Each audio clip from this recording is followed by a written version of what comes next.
Grade 7 ELA February Mock Exam, Part 1. Today you will analyze a passage from The Georges and the Jewels and a passage from Black Beauty, the autobiography of a horse. As you read these passages, you will gather information and answer questions about how the authors develop each narrator's point of view so you can write an essay. Read the passage from the novel The Georges and the Jewels, then answer the questions. The Georges and the Jewels by Jane Smiley. Sometimes when you fall off your horse, you just don't want to get right back on. Let's say he started bucking and you did all the things you knew to do, like pull his head up from between his knees and make him go forward. Then use a pulley rein on the left to stop him. Most horses would settle at that point and come down to a walk. Then you could turn him again and trot off. It's always harder for the horse to buck at the trot than at the lope. But if right when you let up on the reins, your horse puts his head between his knees again and took off bucking, kicking higher and higher until he finally dropped you and went tearing off to the other end of the ring, well, you might lie there, as I did, with the wind knocked out of you, and think about how nice it would be not to get back on, because that horse is just dedicated to bucking you off. So I did lie there, looking up at the branches of the oak tree that grew beside the ring. And I did wait for Daddy to come trotting over with that horse by the bridle. And I did stare up at both their faces, the face of that horse, flicking his ears back and forth and snorting a little bit, and the face of my father, red-cheeked and blue-eyed. And I did listen to him say, "Abby, you okay, honey? Sure you are. I saw you bounce. Get up now." I sighed. How am I going to tell those folks who are looking to buy these horses that a little girl can ride them if you don't get back up and ride them? I sat up. I said, "I don't know, Daddy. My elbow hurt, but not too badly. Otherwise, I was okay." "Well then." I stood up and he brushed off the back of my jeans. Then he tossed me on the horse again. Some horses spook you off. They see something scary and drop a shoulder and spin and run away.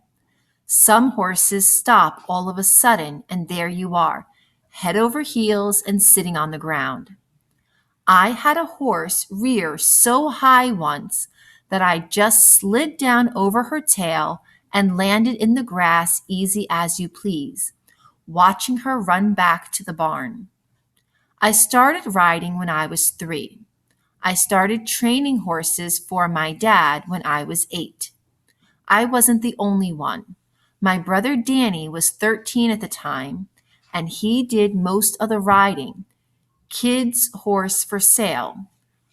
But I'm the only one now. Which is not to say that there aren't good horses and fun horses. I ride plenty of those too. But they don't last, because Daddy turns those over fast. I had 1 year ago a sweet bay mare. We got her because her owner had died, and Daddy picked her up for a song from the bank. I rode her every day, and she never put a wrong foot. Her lope was as easy as flying. One of the days she was with us, I had a 24-hour virus. So when I went out to ride, I tacked her up and took her down to the creek at the bottom of the pasture, out of sight of the house. I knew Daddy had to go in town and would be gone for the afternoon. So when I got down there, I just took off the saddle and hung it over a tree limb and the bridle too, and I lay down in the grass and fell asleep. I knew she would graze, and she did for a while, I suppose. But when I woke up and feeling much better, thank you, there she was, curled up next to me like a dog, kind of pressed against me, but sweet and large and soft. I lay there feeling how warm she was and smelling her fragrance, and I thought, I never heard of this before. I don't know why she did that. But now when Daddy tells me that horses only know two things, the carrot and the stick, and not to fill my head with silly ideas about them, I just remember that mare.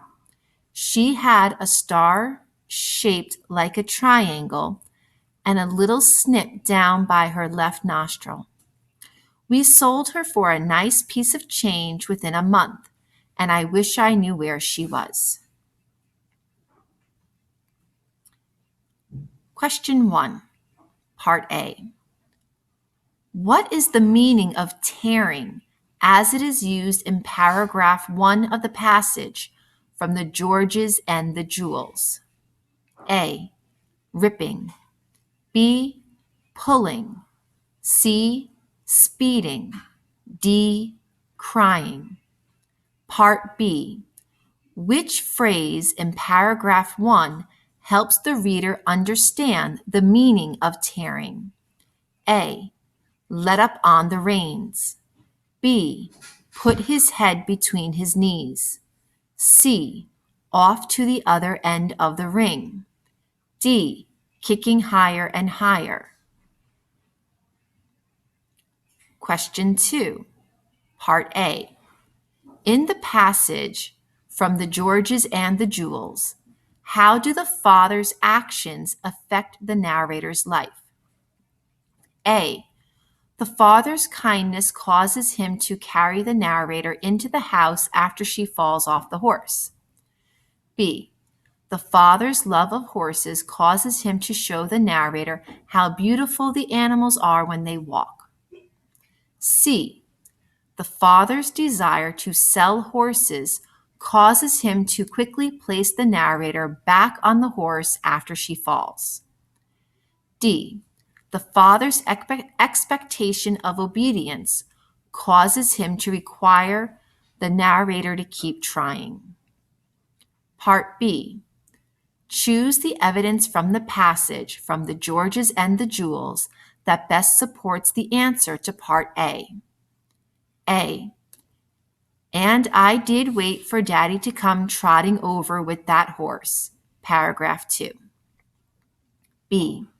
And the face of my father, red-cheeked and blue-eyed. Paragraph 2. C.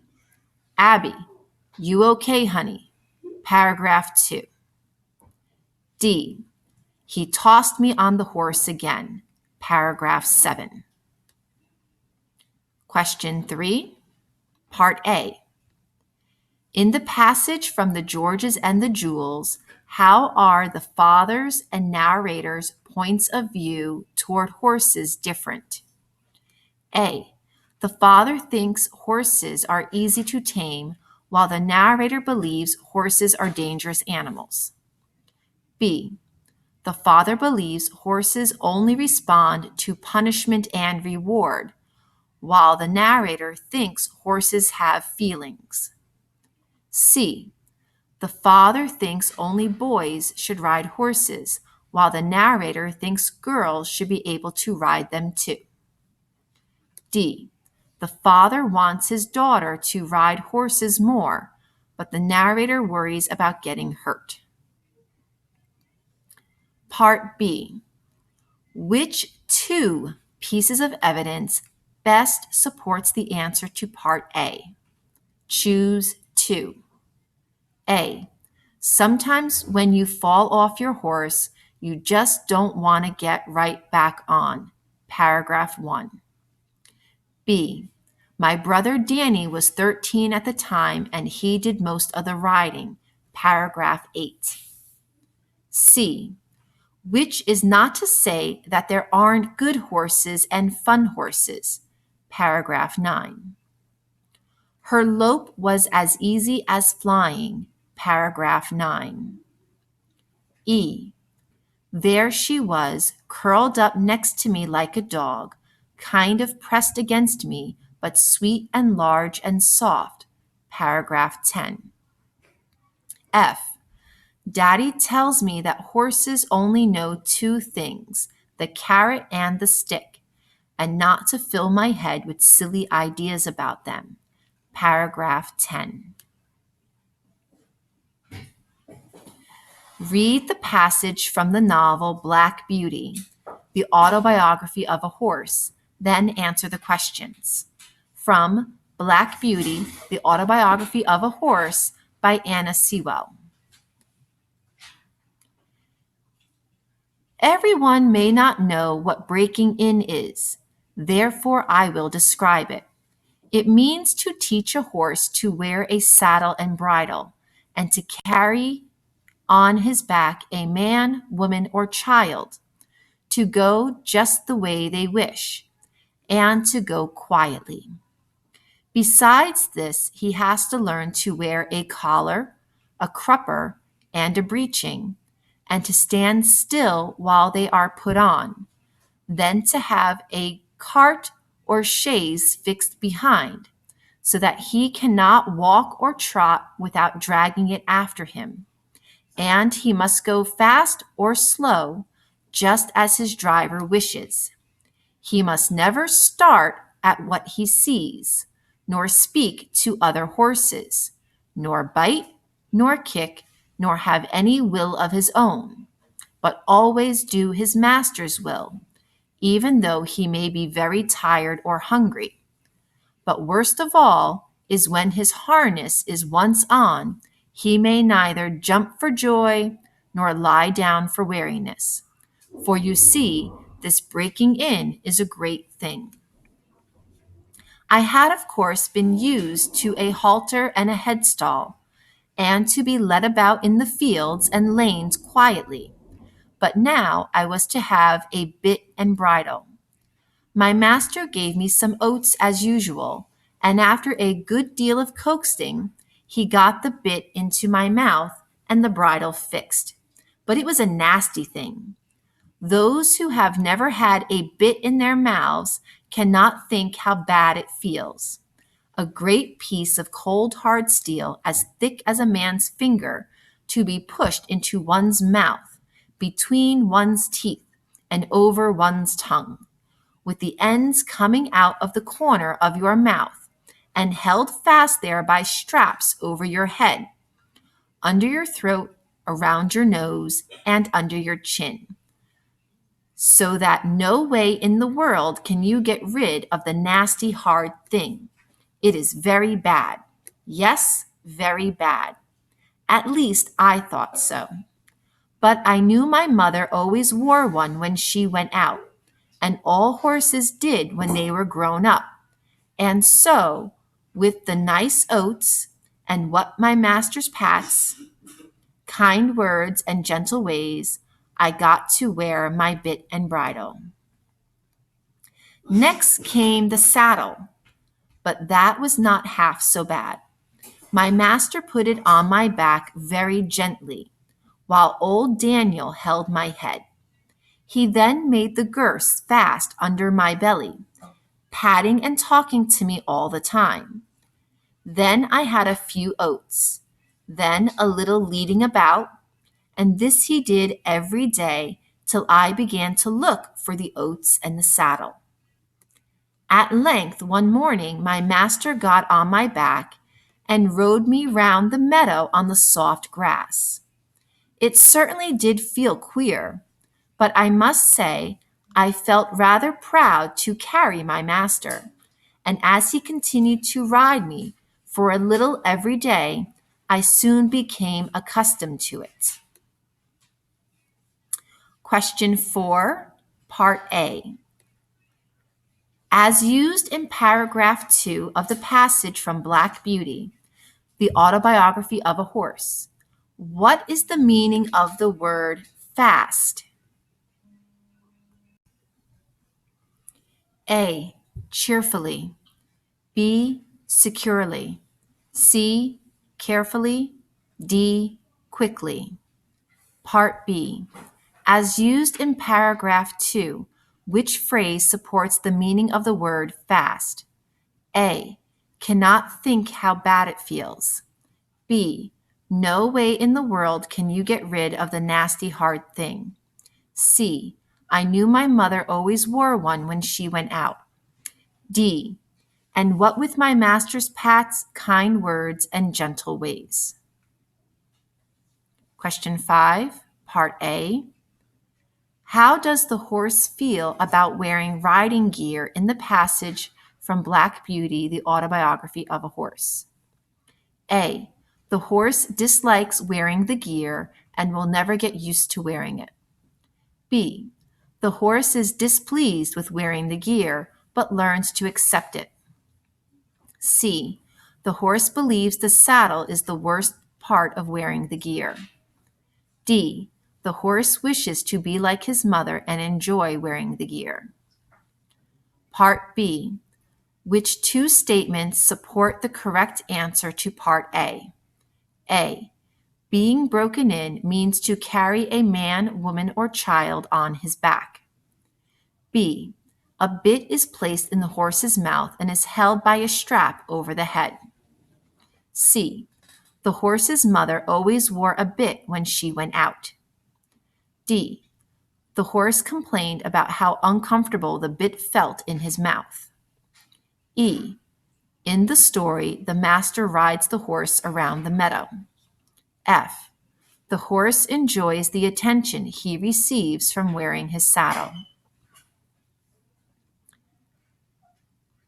Question 6. Read the statements and decide which of the statements make up a summary for Black Beauty, the autobiography of a horse. Drag the statements that best form a summary into the boxes. Not all statements will be used. The narrator says that horses must always follow their master's wishes. The narrator describes how cruel the master is when putting on the saddle. The narrator gets used to being broken in and feels proud to be ridden by his master.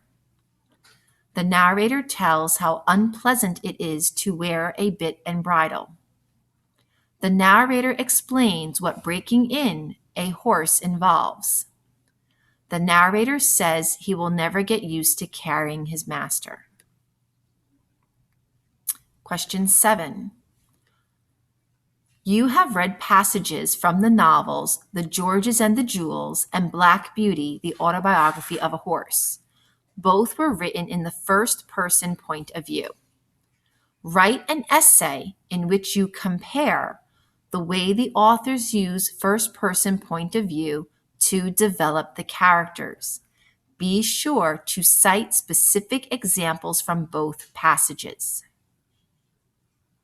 Question 8, Part A. Which paragraph is the best summary of the passage from Black Beauty, the autobiography of a horse? A. The narrator is upset by having to be broken in. Although he eventually lets his master ride him, he never gets used to feeling of having to wear a bit and bridle. B. The narrator explains what is involved when breaking in a horse and warns that horses must always follow their master's wishes. He describes how unpleasant it is to wear a bit and bridle. Eventually, he gets used to being broken in and feels proud to be ridden by his master. C.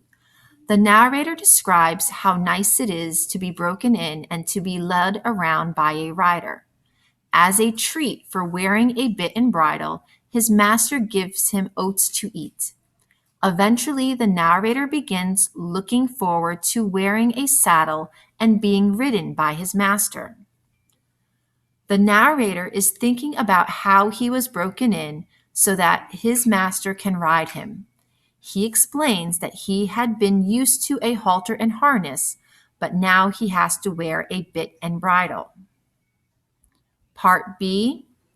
Which sentence should be included in the summary in Part A? The narrator explains that having a bit in his mouth feels bad. B.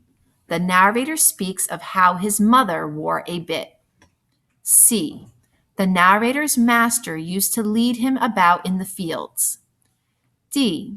The narrator's master slowly allowed him to get used to wearing a saddle. This is the end of part 1.